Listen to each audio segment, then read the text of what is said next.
ഓണം മൂഡിന് വേറൊരു മൂഡ് ഉണ്ടല്ലോ. ശരിക്കും ഏത് മൂഡിലാണ് മ്യൂസിക് ഡയറക്ടർ ഇപ്പൊ ഇരിക്കണേ? ഇപ്പൊ ഒരു ഹാപ്പി മൂഡിലാണ് ഇരിക്കുന്നത്. പാട്ട് ഹിറ്റ് ആയതിന്റെ ഒരു സന്തോഷമുണ്ട്. ലിറിക്സ് എങ്ങനെയാ സെറ്റ് ആവണേ? ഇൻസ്റ്റാഗ്രാമിൽ ട്രെൻഡിങ് ആയിട്ടുള്ള സാധനങ്ങളൊക്കെ നോക്കും. പപ്പടം, സാരി, മുണ്ട്. വിനായക് ശശികുമാറിൻ്റെതാണല്ലോ. ഒരു 10-20 ഓപ്ഷൻസ് തന്നു. ഏത് മൂഡ്, ഇന്ന മൂഡ്. ഈ ഓണം മൂഡ് മാത്രമാണ് ഹുക്ക് ലൈന് കുറച്ച് സമയം എടുത്തത്. എയറിലാക്കുമോ എന്നൊക്കെയുള്ള വേണ്ടിയിട്ടായിരുന്നു. ഇപ്പൊ ഒക്കെയാണ്. ഏറ്റവും കൂടുതൽ സന്തോഷം കുട്ടികൾ പാട്ട് എൻജോയ് ചെയ്യുന്ന കാണുമ്പോഴാണ്. റെക്സും അല്ലെങ്കിൽ സുഷിനൊക്കെ ഇൻസ്പിറേഷൻ എന്താ? ഒരു ഇന്റർനാഷണൽ സ്റ്റാൻഡേർഡ് ഉണ്ട് അവരുടെ ട്രാക്ക്. ഇപ്പൊ റെക്സാട്ടൻ്റെ ആണെങ്കിലും സുഷിന്റെ ആണെങ്കിലും. അനിരുദ്ധൊക്കെ പറഞ്ഞിട്ടുണ്ട് അതായത് ഒരാൾക്ക് ആ പാട്ട് വർക്കായില്ലെങ്കിൽ ആ പാട്ട് ഉണ്ടാവൂല. ഇല്ല, അങ്ങനെ ചെയ്യാറില്ല. എന്റെ ഇപ്പൊ വട്ടയപ്പം തന്നെ വർക്കാകാത്ത ആൾക്കാരൊക്കെ ഉണ്ട്. Hi hello viewers, welcome to our show untold with Ajin. ഇന്ന് നമ്മുടെ കൂടെ കുറച്ച് അൺടോൾഡ് സ്റ്റോറീസ് പറയാനുള്ളത്. കുറച്ച് ദിവസങ്ങൾക്ക് മുമ്പ് സാഹസം എന്ന സിനിമയിലെ ഒരു പാട്ട് റിലീസായി. ആ മൂഡിലാണ് ഇപ്പോൾ എല്ലാവരും സോഷ്യൽ മീഡിയയിൽ ആ പാട്ട് സെലിബ്രേറ്റ് ചെയ്യുന്നതും. എന്നാൽ അതിൻ്റെ മ്യൂസിക് ഡയറക്ടറെയാണ് നമ്മൾ ഇന്ന് കൂടെ എത്തിച്ചിരിക്കുന്നത്. So let me welcome Bipin Ashok. Hi. Hi. ഈ ഓണം മൂഡിന് വേറൊരു മൂഡുണ്ടല്ലോ. ശരിക്കും ഏത് മൂഡിലാണ് മ്യൂസിക് ഡയറക്ടർ ഇപ്പൊ ഇരിക്കണേ? ഇപ്പൊ ഒരു ഹാപ്പി മൂഡിലാണ് ഇരിക്കുന്നത്. പാട്ട് ഹിറ്റ് ആയതിന്റെ ഒരു സന്തോഷമുണ്ട്. ഇപ്പൊ വട്ടയപ്പം ഹിറ്റായി. മന്ദാകിനിയുടെ മ്യൂസിക് ഡയറക്ടറാണ്. ഈ മന്ദാകിനി ആണല്ലോ ഫസ്റ്റ് ഒരു മേജർ ബ്രേക്ക് തന്നെ. ശരിക്കും മന്ദാകിനി ചെയ്യുമ്പോ മന്ദാകിനി ഇവിടെ എത്തുമ്പോഴുള്ള ഒരു ഡിഫറൻസ് എന്താ? കുറച്ചുകൂടെ ഹിറ്റ് ആയിട്ടുള്ള മ്യൂസിക് ഡയറക്ടറിന്റെ ഒരു ടാഗ് കൂടി ഉണ്ടല്ലോ കൂടെ. നമ്മള് മന്ദാകിനിയിൽ ഇപ്പോ ആ പാട്ട് വട്ടയപ്പം ഹിറ്റായി. പക്ഷെ രണ്ടാമത്തെ ഹിറ്റ് വരുമ്പോ കുറച്ചും കൂടി നമുക്കൊരു ഒരു ഒരു വാല്യൂ വരുന്നത് പോലെ തോന്നിയിട്ടുണ്ട് മൊത്തത്തില്. ഒരു ഹിറ്റ് എന്നേക്കാട്ടും 2 ഹിറ്റ് വരുമ്പോ അതൊരു കുറച്ചും കൂടി ഒരു ഇതുണ്ടല്ലോ. അതിന്റെ അങ്ങനെയാണ്. വേറെ പിന്നെ അതന്നെ. ശരിക്കും ഓണം മൂഡ് എങ്ങനെ ഉണ്ടാവണേ? പാട്ടിന്റെ സിനാറിയോ ഇങ്ങനത്തെ ഒരു സിറ്റുവേഷൻ ആയിരുന്നു ആദ്യം? അതിൽ ഫിലിമില് ആക്ച്വലി ഒരു സെലിബ്രേഷൻ, ഒരു ഓണം സെലിബ്രേഷന്റെ ഒരു സിറ്റുവേഷൻ ഉണ്ടായിരുന്നു. ഓണം സെലിബ്രേഷൻ നടക്കുക, അതിന്റെ കൂടെ വേറെ കുറച്ച് ഉദ്യോഗജനകമായ ആക്ടിവിറ്റീസ് നടക്കുന്ന ഒരു സിറ്റുവേഷൻ ആയിരുന്നു. അപ്പോൾ അവിടെ ഓണം സെലിബ്രേഷൻ ആണ്, അതേസമയം കുറച്ച് ഫാസ്റ്റ് പരിപാടികളാണ് നടക്കുന്നത്. അപ്പോൾ അങ്ങനെ ഒരു സിറ്റുവേഷൻ വന്നപ്പോൾ ഡയറക്ടർ ഇങ്ങനെ പറഞ്ഞു, നമുക്കൊരു ഇതുവരെ ഒരു ഡാൻസ് നമ്പർ ഇല്ല ഇവിടെ. ഓണത്തിന് അടിച്ചു പൊളിക്കാൻ പറ്റിയൊരു ഡാൻസ് നമ്പർ ഇതുവരെ ഇല്ലാത്തത് കാരണം നമുക്ക് ആ ഒരു സ്പേസിലേക്ക് ഒരു പരിപാടി ചെയ്താലോ എന്നങ്ങനെ പുള്ളിയാണ് സജസ്റ്റ് ചെയ്യുന്നത് ആദ്യം. അപ്പോൾ നമ്മളിങ്ങനെ ഡിസ്കസ് ചെയ്തു, ഇങ്ങനെ ഒരു പരിപാടി പിടിക്കാന്ന് വിനായകമായിട്ടിരുന്നു. ലിറിക്സ് എങ്ങനെയാ സെറ്റ് ആവണേ ഓണം മൂഡിന്റെ? ലിറിക്സ് നമ്മൾ ഈ ഹുക്ക് ലൈന് വേണ്ടിയിട്ട് കുറച്ച് സമയം ആലോചിച്ചു, എന്ത് വേണം എന്നൊക്കെ ഇങ്ങനെ ആലോചിച്ചു. അപ്പോൾ അങ്ങനെ പിന്നെ ഇൻസ്റ്റാഗ്രാമിൽ ട്രെൻഡിങ് ആയിട്ടുള്ള സാധനങ്ങളൊക്കെ നോക്കി അങ്ങനെയാണ് ഇതിലേക്ക് എത്തുന്നത്. ഈ മന്ദാകിനി ചെയ്യുമ്പോൾ എങ്ങനെയായിരുന്നു വട്ടയപ്പത്തിന്റെ? വട്ടയപ്പം ആക്ച്വലി അത് ഈ പടം മന്ദാകിനി നടക്കുന്ന ഒരു അങ്കമാലി ആ ഭാഗത്തൊക്കെയാണ് കഥ നടക്കുന്നത്. അവിടുത്തെ ആ കാലാകാലങ്ങളായിട്ട് അവിടെയുള്ള ആൾക്കാർ കരോളിന് പാടി നടക്കുന്ന ഒരു വരികളാണ് ഈ വട്ടയപ്പം എന്തെങ്കിലും താട്ട ഇല്ലെങ്കിൽ. ആ ട്യൂൺ അങ്ങനെയല്ല, വേറൊരു രീതിയിലുള്ള ട്യൂണാണ്. അങ്ങനെ ഒരു പാടി നടക്കുന്ന ഒരു വരികളാണത്. അപ്പൊ അത് അവിടുത്തെ കഥ, അവിടുത്തെ ഒരു ഇതായത് കാരണം എനിക്ക് നമ്മളെ Justin Varghese, music composer Justin Varghese ആണ്, അവന്റെ വീട് അവിടെയാണ്, ആ പരിസരത്താണ്. അപ്പോൾ ഞാനിങ്ങനെ അവിടെയുള്ള എന്തെങ്കിലും ഈ കരോളുമായിട്ട് ബന്ധപ്പെട്ട് ഇൻട്രസ്റ്റിംഗ് ആയ എന്തെങ്കിലും ഒരു ഹുക്ക് ലൈൻ കിട്ടാൻ വേണ്ടി ഇങ്ങനെ അന്വേഷിച്ചപ്പോൾ അവനാണ് പറഞ്ഞത് ഇങ്ങനെ ഒരു സംഭവം ഉണ്ട്, ഏതെങ്കിലും കാലത്ത് ഞാൻ ഉപയോഗിക്കാൻ വെച്ചതാണ്, വേണം നീ ഉപയോഗിച്ചു വന്നിട്ട് എനിക്ക് തരുന്നത്. ഈ ശരിക്കും പറയാ ഒരു പാട്ട് ഹിറ്റാവുന്നത് നമുക്ക് ആ പാട്ടിന്റെ ഇമ്പാക്ട് മനസ്സിലാവണമെങ്കിൽ കുട്ടികളുടെ മനസ്സിലേക്ക് ആ പാട്ട് എന്താ. ഇപ്പൊ ഫോർ എക്സാമ്പിൾ നമ്മളൊരു പരിപാടിക്ക് പോയി കുട്ടികൾ നമുക്ക് വട്ടയപ്പം പാട്ട് വെച്ചാലോ എന്നുള്ള ഒരു റേഞ്ചിലേക്ക് മാറിയല്ലോ. അപ്പൊ ശരിക്കും ഈ കുട്ടികളൊക്കെ സെലിബ്രേറ്റ് ചെയ്യുമ്പോ മേ ബി മ്യൂസിക് ഡയറക്ടർ എല്ലാരും അറിയണമെന്നില്ല, അങ്ങനത്തെ ഒക്കെ സംഭവങ്ങൾ ഉണ്ടായിരുന്നു. മ്യൂസിക് ഡയറക്ടർ ഒരുവിധ ആൾക്കാരൊന്നും അറിയുന്നില്ല. പക്ഷെ നമ്മുടെ പാട്ട് ഒരു ചെറിയ കുട്ടികളൊക്കെ ഡാൻസ് ചെയ്യും, അല്ലെങ്കിൽ സ്കൂളിലെ പരിപാടികൾക്കൊക്കെ ചെറിയ കുട്ടികൾ ഇങ്ങനെ ഞാൻ 1-2 വീഡിയോസ് കണ്ടു. ഇങ്ങനെ പാടി, ഒരാൾ പാടുന്നുണ്ട് പക്ഷെ അതിനോട് ഏറ്റു പാടുന്ന വീഡിയോ അതൊക്കെ കാണുമ്പോൾ ഭയങ്കര സന്തോഷമാണ്. പക്ഷെ കുട്ടികൾക്ക് വേറെ തോട്ടുകളൊന്നും ഇല്ലല്ലോ, അവർ എൻജോയ് ചെയ്യുന്നുണ്ടെങ്കിൽ അതൊരു നിഷ്കളങ്കമായ ഒരു ഇതാണല്ലോ. അപ്പൊ അത് കാണുമ്പോൾ ഭയങ്കര സന്തോഷമാണ്. ഏറ്റവും കൂടുതൽ സന്തോഷം ആക്ച്വലി കുട്ടികൾ പാട്ട് എൻജോയ് ചെയ്യുന്ന കാണുമ്പോഴാണ്. ഈ ശരിക്കും എങ്ങനെയാ മ്യൂസിക് ഡയറക്ടർ ആയിട്ടുള്ള ഒരു ജേണി തുടങ്ങുന്നത്? ചെറുപ്പം മുതലേ ഒരു മ്യൂസിക്കൽ ടേസ്റ്റ് ഉണ്ടോ? ഉണ്ട്. ചെറുപ്പം മുതലേ എൻ്റെ വീട്ടിൽ ഹാർമോണിയം ഉണ്ട്.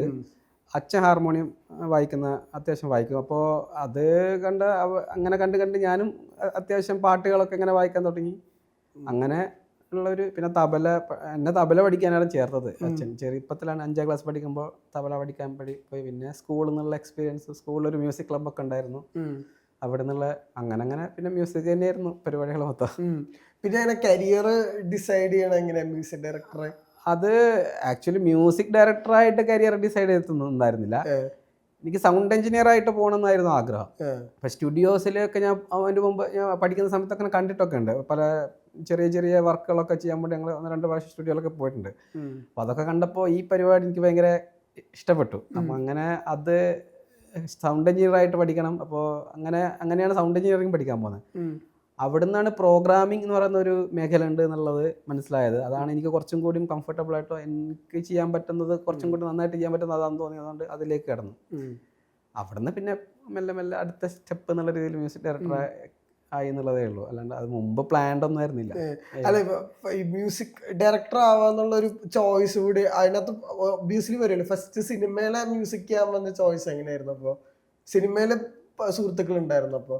അത് ഞാൻ ആദ്യം ചെയ്യുന്നത് കൊറോണ ദവ എന്ന് പറഞ്ഞിട്ട് ഒരു പടത്തിന്റെ BGM മാത്രമാണ്.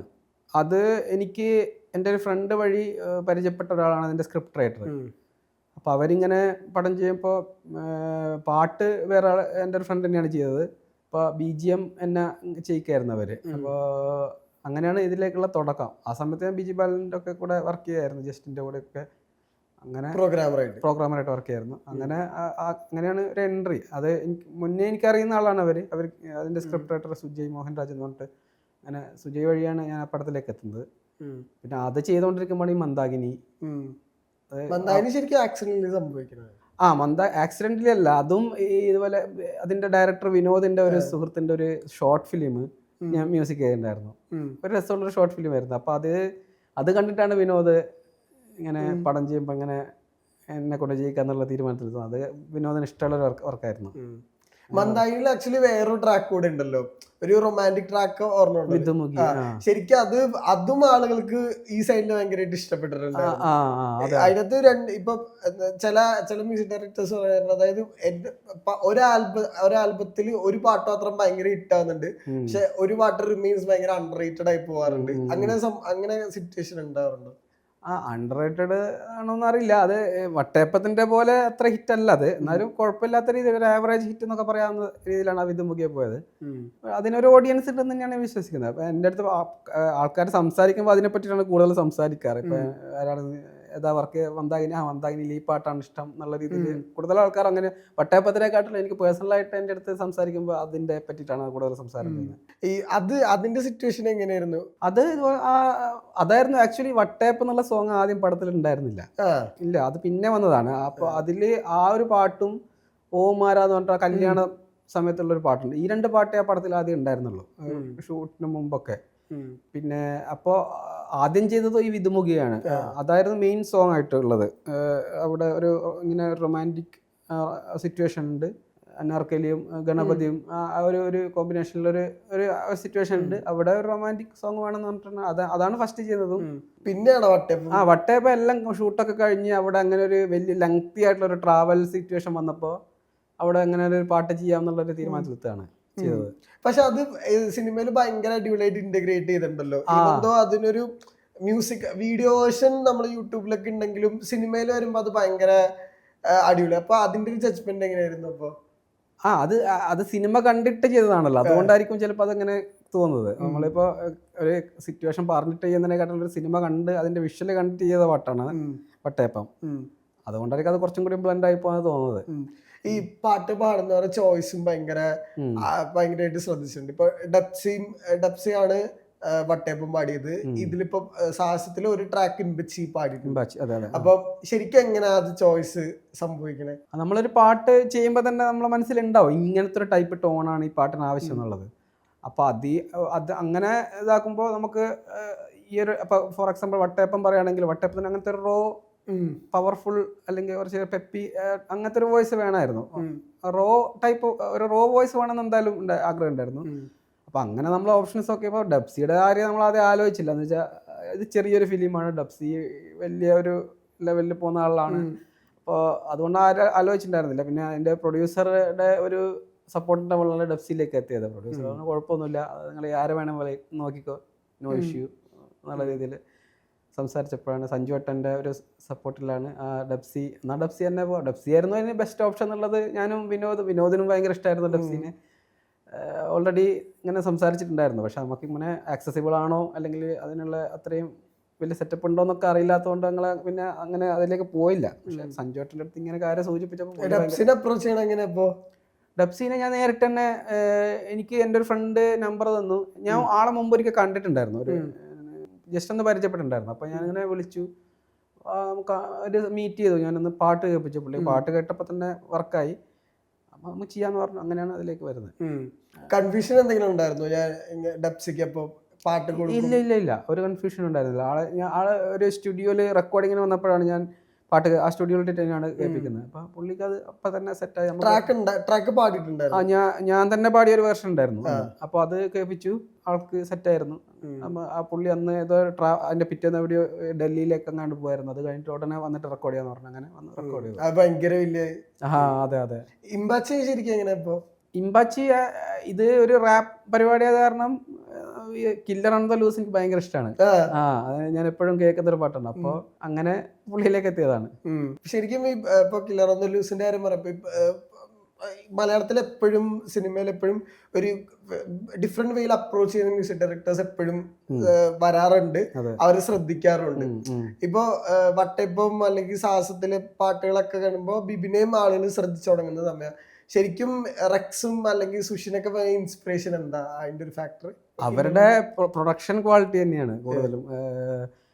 ഒരു ഇന്റർനാഷണൽ സ്റ്റാൻഡേർഡ് ഉണ്ട് അവരുടെ ട്രാക്ക്. ഇപ്പോൾ റെക്സാട്ടൻ്റെ ആണെങ്കിലും സുഷിൻ്റെ ആണെങ്കിലും ഒരു ഭയങ്കര പ്രൊഡക്ഷൻ ക്വാളിറ്റിയും പിന്നെ അവരുടെ ഒരു ട്രീറ്റ്മെൻറ്റും പിന്നെ ഒരു ട്യൂണിൻ്റെ ഒരു ഫ്രഷ്നെസ്സൊക്കെ അത് തന്നെയാണ്.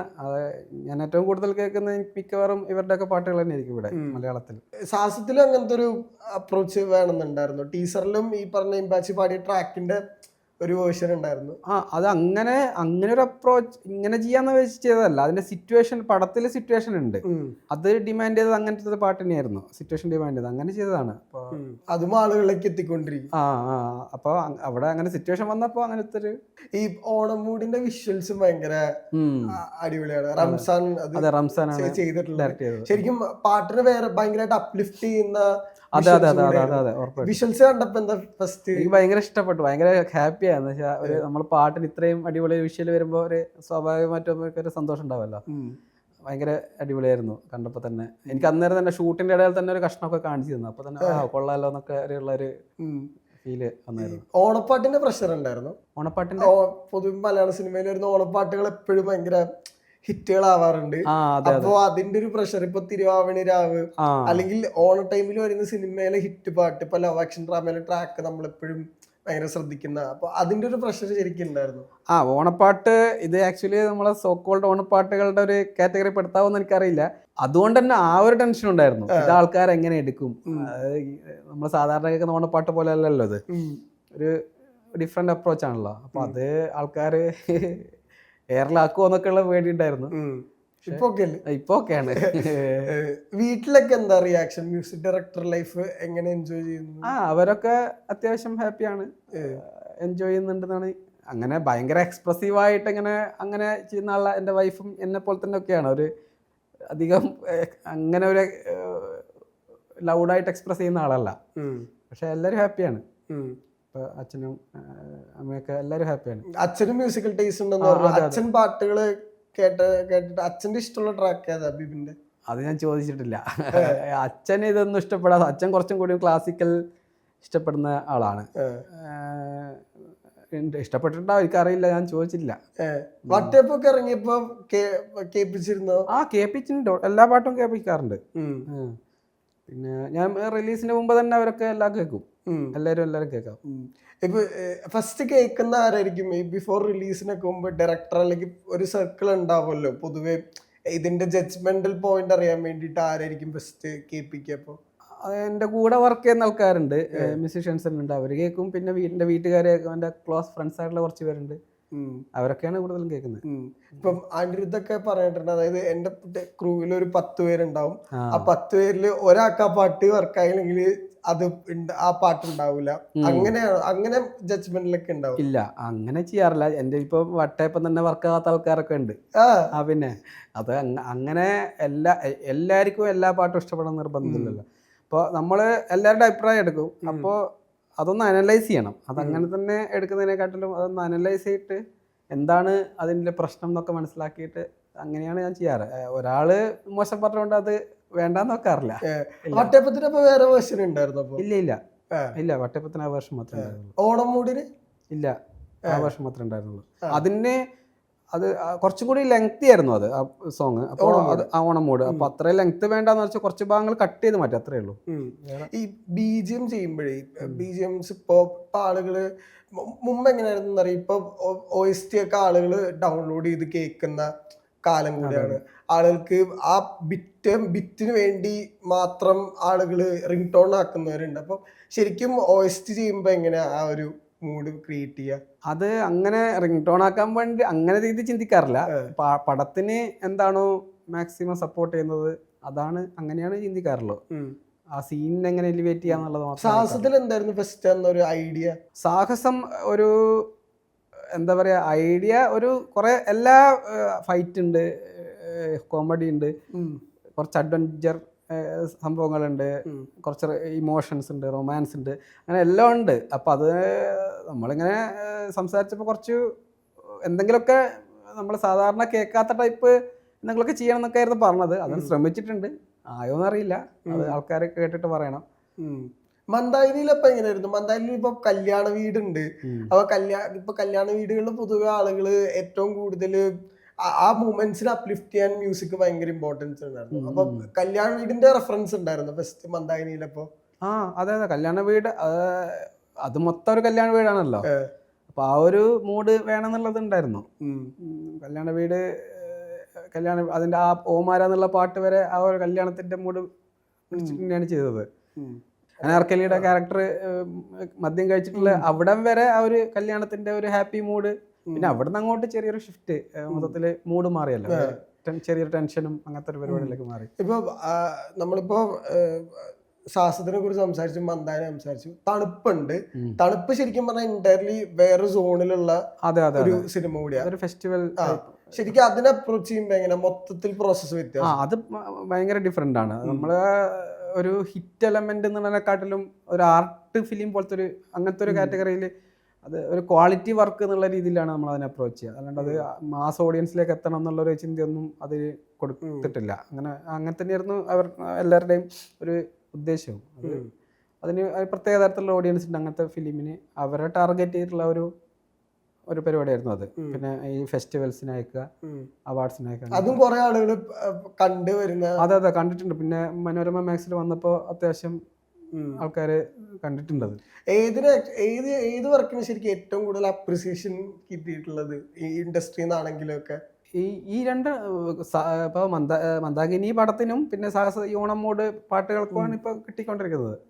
ഇത് രണ്ടും പിന്നെ അധികം വേറെ ചെയ്തിട്ടില്ല. അല്ല, വരാനുള്ള ഇപ്പൊ വരുന്ന സിനിമകളുണ്ടല്ലോ, ഇപ്പൊ ടോക്സ് നടക്കുന്ന സിനിമകൾ, അവരൊക്കെ ഇപ്പൊ പെൺ ഡയറക്ടേഴ്സ് പറയാറുണ്ട്, ഈ ഹുക്ക് ലൈൻ, മ്യൂസിക് ഡയറക്ടേഴ്സ് പറയും ഈ ഹുക്ക് ലൈൻ ഭയങ്കര ഇമ്പോർട്ടന്റ് ആണ്, അല്ലെങ്കിൽ ഈ പറഞ്ഞ പോലെ ഡാൻസ് കൊറിയോഗ്രാഫി ഇമ്പോർട്ടന്റ്, അത് എന്നാൽ അത് റീലില് പോവുള്ളൂ, പോയിട്ട് അങ്ങനത്തെ കാര്യങ്ങളൊക്കെ എപ്പോഴെങ്കിലൊക്കെ മൈൻഡില് തോട്ടിൽ വെക്കാറുണ്ട്? ഹുക്ക് ലൈൻ എപ്പോഴും തോട്ടിൽ വെക്കുന്ന ഒരു ഐറ്റം തന്നെയാണ്. ഹുക്ക് ലൈൻ ഇല്ലെങ്കിൽ, പ്രത്യേകിച്ച് ഈ ഫാസ്റ്റ് നമ്പേഴ്സിന് ഹുക്ക് ലൈൻ എന്തായാലും വേണം. അതാണ് ആൾക്കാരെ ഫസ്റ്റ് സ്ട്രൈക്ക് ചെയ്യിക്കുന്ന ഒരു, അല്ലെങ്കിൽ ആൾക്കാരെ ഫസ്റ്റ് കണക്ട് ആവുന്നത് ഹുക്ക് ലൈനിലായിരിക്കും. അപ്പോൾ അതുകൊണ്ട് ഹുക്ക് ലൈന് ആദ്യം അതിനെ ഒരു പാട്ട് ചെയ്യാനൊരു സിറ്റുവേഷൻ വന്നാൽ ഏറ്റവും ഫസ്റ്റ് ചിന്തിക്കുന്നത് ഹുക്ക് ലൈൻ, എന്ത് ഹുക്ക് ലൈൻ ആക്കാം, അതിലെന്തൊരു എന്തൊക്കെ കൗതുകങ്ങൾ കൊണ്ടുവരാം, അങ്ങനെ അത് തന്നെയാണ് കൂടുതലും ചിന്തിക്കുന്നത്. പ്രത്യേകിച്ച് ഈ അല്ല ഫാസ്റ്റ് നമ്പർ മാത്രമല്ല, ഇപ്പോൾ വിധുമുഖിയ സോങ് എടുത്താലും ഞാൻ ആദ്യം വിധുമുഖി ആ ഭാഗമാണ് ഫസ്റ്റ് ഉണ്ടാക്കുന്നത്, അവർ ഹുക്ക് ലൈൻ. അതെ, ഫസ്റ്റ് അതാ ഉണ്ടാകുക. അവിടെ നിന്നാണ് തുടങ്ങുക എല്ലാ പാട്ടിലും. ഈ ഓണം മൂട് മാത്രമാണ് ഹുക്ക് ലൈന് കുറച്ച് സമയം എടുത്തത്. ബാക്കി എല്ലാ വട്ടയപ്പത്തിന്റെ മൂടാണ് തുടങ്ങിയത്. പിന്നെ അതിന്റെ മുമ്പത്തെ ഭാഗം, അതിന് ശേഷമുള്ള ഭാഗം പിന്നെ കമ്പോസ് ചെയ്തതാണ്.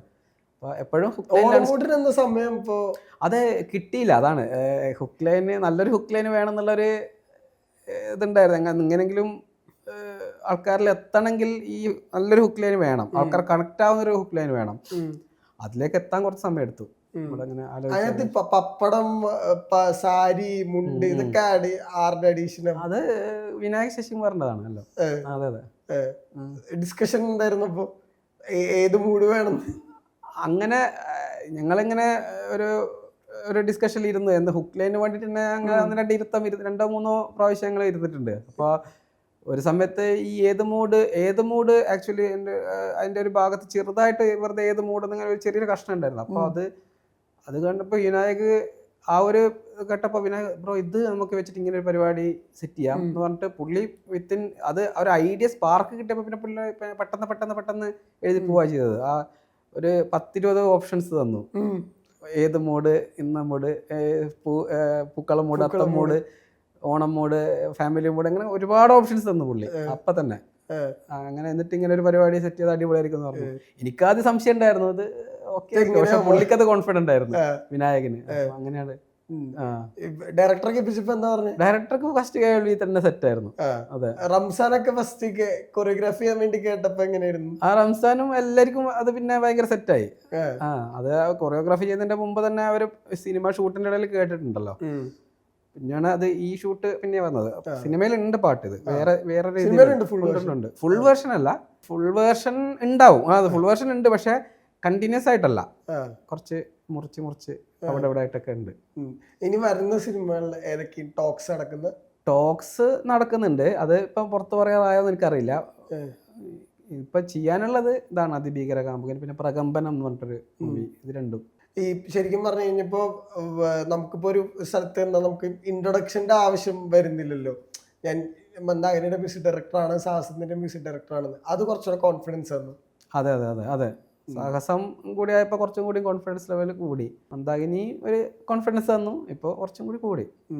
ഇത് രണ്ടും വന്നപ്പോൾ സിനിമകൾ വരുമ്പോൾ എങ്ങനെയാ അതിനെ അപ്രോച്ച് ചെയ്യുന്ന രീതി? നമ്മളിപ്പോൾ നല്ല പ്രോജക്റ്റ് ആണെങ്കിൽ അങ്ങനെ എൻ്റെ അടുത്ത് അങ്ങനെ ഒരുപാടൊന്നും വന്നിട്ടില്ല. അങ്ങനെ വന്നതൊക്കെ ഒരുവിധം ചെയ്യുന്നതും ഉണ്ട്. അപ്പോൾ അപ്രോച്ച് ചെയ്യുന്ന അതിലിപ്പോൾ എന്താ പറയുക, ഒരാളെ നമ്മൾ അപ്രോച്ച് ചെയ്യുമ്പോൾ നമുക്കറിയാലോ നമ്മളെ ഒരു മ്യൂസിക് ഇഷ്ടപ്പെട്ടിട്ടാണ് അവർ വരുന്നത് എന്നുള്ളത്. അപ്പോൾ മാക്സിമം അവരുടെ കൂടെ നിൽക്കാൻ തന്നെ ശ്രമിക്കാറുണ്ട്. അപ്പോൾ എനിക്ക് ബിഫോർ കൺക്ലൂഡ് എനിക്ക് 2 ട്രാക്ക് പാടിത്തരും. അയ്യോ അത് വേണോ? പാട്ട് ഞാൻ അത്ര ഇതല്ല. ഞാൻ വട്ടയപ്പത്തിന്റെ ട്രാക്ക് പാടിയിട്ടുള്ള ആളോടെയാണല്ലോ ഫസ്റ്റ്. അല്ല, അത് സോഫ്റ്റ്വെയറിന്റെ ഒക്കെ സഹായത്തോട് പാടുന്നതല്ലേ. പാടിയതിനു ശേഷം പോസ്റ്റ് പ്രൊഡക്ഷനിലൊക്കെ കറക്ഷനൊക്കെ നടത്തിയിട്ട് പാട്ട് കുറച്ച് പ്രശ്നമാണ്. ഓക്കെ. അപ്പോൾ ഈ പറഞ്ഞ പോലെ എല്ലാവിധ ആശംസകളും നേരാണ്.